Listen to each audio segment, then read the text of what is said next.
My name's Jude and we're here in Gloucester in a special needs school for children from 16 to 19 years old, and I'm the head here, and also I am the first aider, having done my first aid at work training with St John.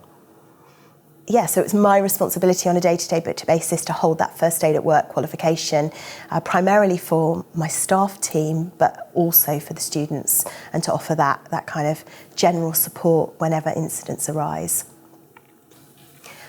On the day of the incident, I was in a meeting with some colleagues from another setting, and I could hear a commotion outside of the meeting room door, but that's not unusual in a school to hear a bit of a commotion. And a member of staff, a member of my team came and got me and said, "Jude, we need you."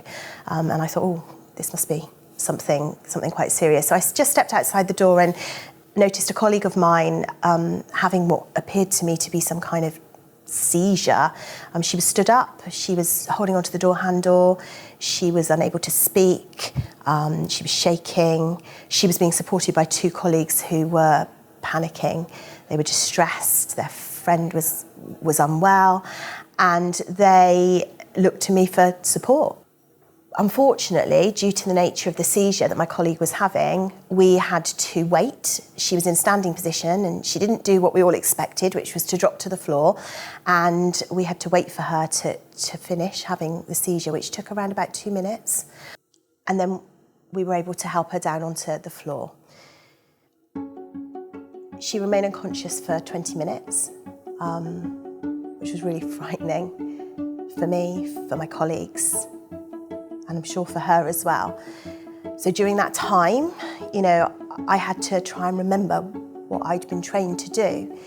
And it's funny because if you'd asked me when I stepped out of the training room, what would you do?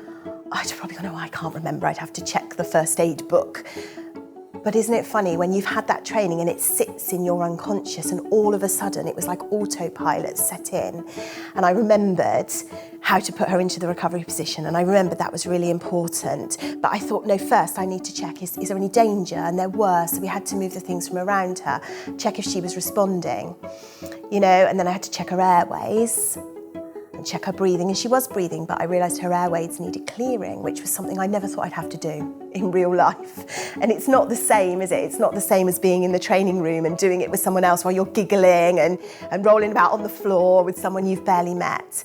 All of a sudden it becomes very real. But when it is real, it comes back to you, and you can hear the voice of the trainer in your head, Don't pull on the leg, put the knee up, and all of those things, and she'll roll, and bless her, she did. So popped her into the recovery position, reassured her, checked for any further injuries, and thankfully there weren't any. And then we had to call for help, obviously. We'd already called the ambulance, and a colleague had done that, called her husband to come. And she says, she stayed unconscious for 20 minutes. And then when the ambulance arrived, they were really complimentary about the actions that we'd taken as a staff team, and I was just so pleased that I'd had that background knowledge in order to do what we needed to do to just keep her safe.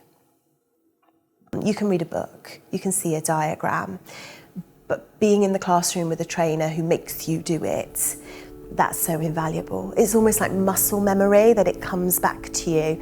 And that was what struck me after the incident when I reflected on it, of how lucky I was that somewhere in my brain it had stuck, and I was able to just recall that back and put it into practice, really without thinking, because when you're in a crisis like that, you don't think, you do. And that's what the training prepares you for. That's what it gives you the confidence to do. And thank goodness, I suppose, that it was there, because it could have been really serious. And it was still serious, but my colleague's all right. And that's a really comforting thought.